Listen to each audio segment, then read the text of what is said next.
A symbol of kleptocratic government and violent politics, বাংলাদেশের সহিংস রাজনীতি এবং চৌর্যবৃত্তির সরকারের প্রতীক হিসেবে অভিহিত করা হয়েছিল। মার্কিন ওই কূটনৈতিক তার বার্তা 2008 সালের, সেটাই সম্ভবত তারেক রহমানের জীবনে সবচেয়ে বড় কালিমা হয়ে আছে পুরোপুরিভাবে পশ্চিমের সংবাদ মাধ্যম, রাজনৈতিক বিশ্লেষক এবং পর্যবেক্ষকদের চোখে। টাইম ম্যাগাজিন এরপর বলছে, যেখানে ওই তার বার্তায় এর পাশাপাশি তাকে এমন একজন চরিত্র হিসেবে অভিহিত করা হয়েছিল যে তারেক রহমান বিখ্যাত ছিলেন ঘুষ চাওয়ার জন্য, যিনি কিনা যখন তখন যাকে তাকে ভয় দেখিয়ে অপমান করে এবং ঘন ঘন ঘুষ চাইতেন।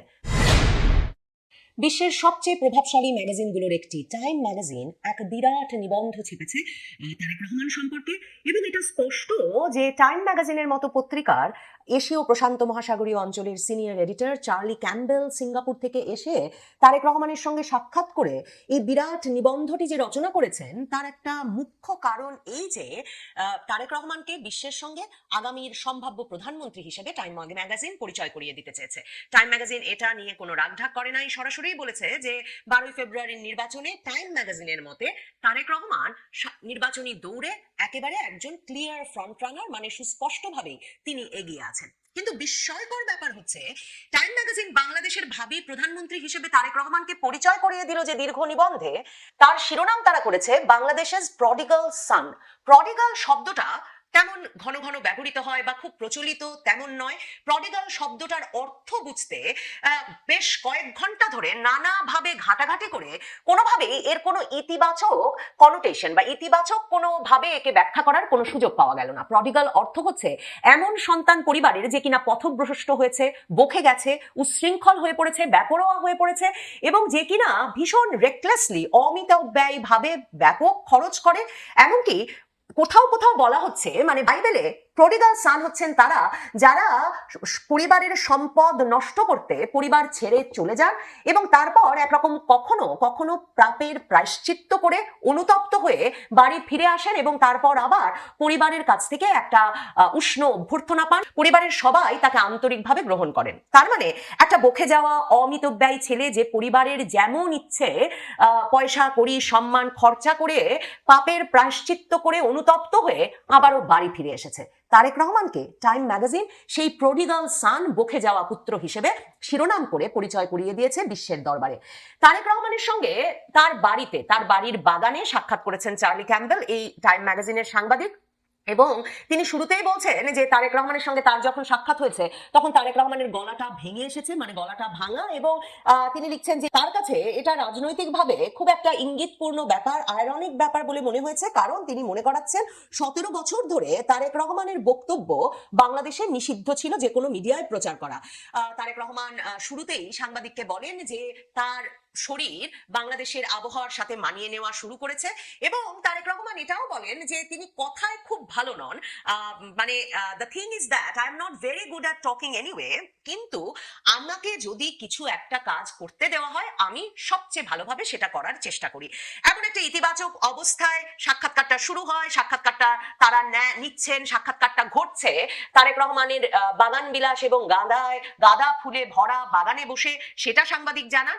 এরপর সাংবাদিক বলতে শুরু করেন যে ফেব্রুয়ারি 12 নির্বাচনে তারেক রহমান যে শুধুমাত্র সুস্পষ্টভাবে এগিয়ে আছেন তাই নয়, তারেক রহমান বাংলাদেশে এখন এই 2024-এর জুলাই আগস্ট আন্দোলনের পর মুক্তিযুদ্ধের সময়কার প্রজন্ম এবং এই যে যারা তরুণ বিপ্লবী, তাদের মধ্যে একটা সেতু বন্ধন হিসেবে এই 60 বছরের তারেক রহমান কাজ করছেন। তারেক রহমান সম্পর্কে এর পরেই সাংবাদিক লেখা শুরু করেন যে তারেক রহমান একটা ব্যাগেজ নিয়ে এসেছেন, মানে তার একটা অতীত ইতিহাসের বোঝা তার কাঁধে আছে। তিনি বলছেন যে তার সবচেয়ে বড় গুণ, সবচেয়ে বড় যোগ্যতা হচ্ছে তার বংশ পরিচয়। তিনি প্রেসিডেন্ট জিয়ার পুত্র, তিনি বাংলাদেশের সাবেক প্রধানমন্ত্রী খালেদা জিয়ার পুত্র, কিন্তু তার ভক্ত সমর্থকদের কাছে তারেক রহমান এমন একজন ব্যক্তি যিনি কিনা দেশে ফিরেছেন তার মাতৃভূমিকে একরকমের উদ্ধার করতে। কিন্তু সাংবাদিক মনে করাচ্ছেন তার সমালোচকদের কাছে, তারেক রহমানের সমালোচক সমালোচকদের কাছে he is a dark prince of Bengal. মানে সাংবাদিক এত সব কঠিন কঠিন নিষ্ঠুর সব শব্দ ব্যবহার করেছেন তারেক রহমানের বিষয়ে, বুঝতে বাকি থাকে না যে বাংলাদেশের যে প্রধানমন্ত্রী হতে যাচ্ছেন সামনে, তার সম্পর্কে তিনি যা অতীত ইতিহাস সম্পর্কে যা সব গবেষণা করে এসেছেন তার ফলাফল খারাপ। তারেক রহমানকে অতীতে যারা চিনতেন তাদের কাছ থেকে তিনি যে ব্রিফ নিয়ে সিঙ্গাপুর থেকে ঢাকা এসেছেন তারেক রহমানের সাক্ষাৎকার নিতে, তাদের কাছ থেকে তিনি যে ব্রিফ পেয়েছেন সেই ব্রিফও যথেষ্ট খারাপ।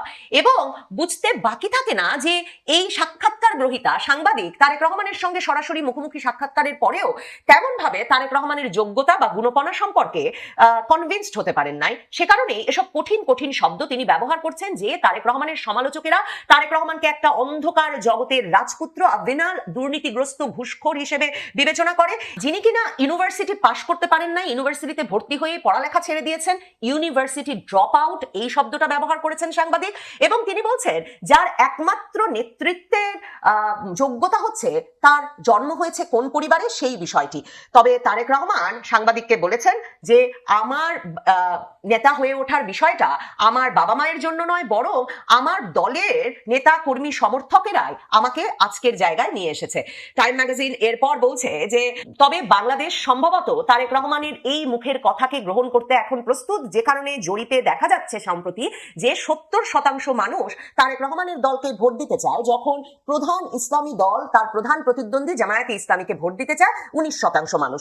টাইম ম্যাগাজিন এরপর বলছে তবু তারেক রহমানকে নিয়ে উদ্বেগের শেষ নাই, কারণ 2001 থেকে 2006 পর্যন্ত বিএনপির শাসনামলে ট্রান্সপারেন্সি ইন্টারন্যাশনাল বাংলাদেশকে চারবার টানা সবচেয়ে দুর্নীতিগ্রস্ত দেশ হিসেবে অভিহিত করেছিল, তালিকাভুক্ত করেছিল।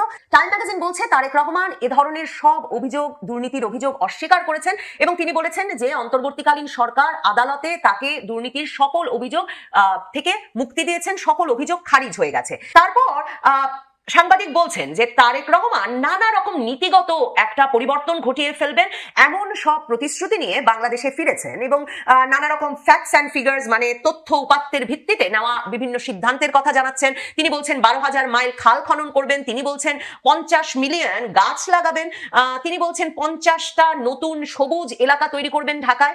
এসব উল্লেখ করে তারেক রহমান সাংবাদিককে বলেছেন যে এর 30% যদি আমি বাস্তবায়ন করতে পারি তাহলে আমার ধারণা, আমার বিশ্বাস জনগণের সমর্থন আমার উপর থাকবে। কিন্তু সাংবাদিক এখানেও ভীষণভাবে একটা বিস্ময়কর ভাবে এখানেও সরাসরি তারেক রহমানকে একটা অপমান করবার বা ছোট করে দেখবার একটা প্রয়াস পান। তিনি বলেন যে তারেক রহমান এসব কথা বলে নিজেকে একরকমের একটা বিশেষজ্ঞ মর্যাদা দিতে চাইছেন বটে, মানে একটা টেকনোক্র্যাটিক অ্যাপ্রোচ নিতে চাইছেন বটে, কিন্তু সেটা তারেক রহমানের যে অতীত ইতিহাস বা অতীত যে পরিচয় তার সঙ্গে সামঞ্জস্যপূর্ণ নয়। এখানে আবারও টাইম ম্যাগাজিনের সাংবাদিক চার্লি ক্যাম্বেল আবারও লিখছেন তারেক রহমানের জন্ম হয়েছিল ঢাকায়, সেখানে তিনি এয়ারফোর্সের একটা স্কুলে পড়ালেখা শুরু করেন, বিএফ শাহিন স্কুলের কথা সম্ভবত বলছে।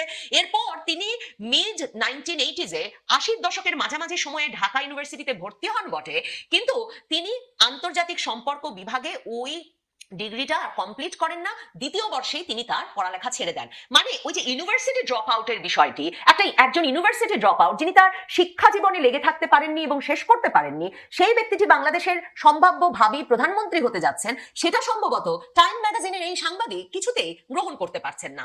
এরপর টাইম ম্যাগাজিনের সাংবাদিক লিখছেন তারেক রহমান ইউনিভার্সিটি ছেড়ে দেওয়ার পর ব্যবসায় জড়িত হন এবং 1990-এর দশক থেকে আনুষ্ঠানিকভাবে রাজনীতিতে যুক্ত হন এবং বিএনপির সিনিয়র জয়েন্ট সেক্রেটারি জেনারেল হয়ে যান একসময়।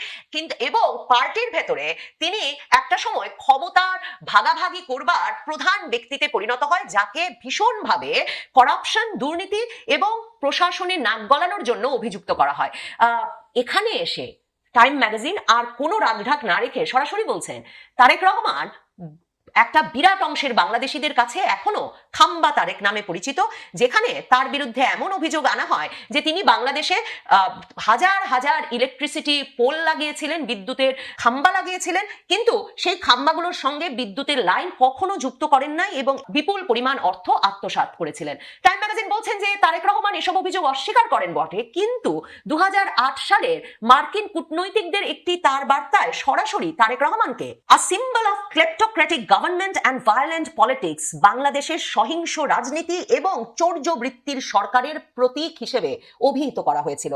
মার্কিন ওই কূটনৈতিক তার বার্তা 2008 সালের, সেটাই সম্ভবত তারেক রহমানের জীবনে সবচেয়ে বড় কালিমা হয়ে আছে পুরোপুরিভাবে পশ্চিমের সংবাদ মাধ্যম, রাজনৈতিক বিশ্লেষক এবং পর্যবেক্ষকদের চোখে।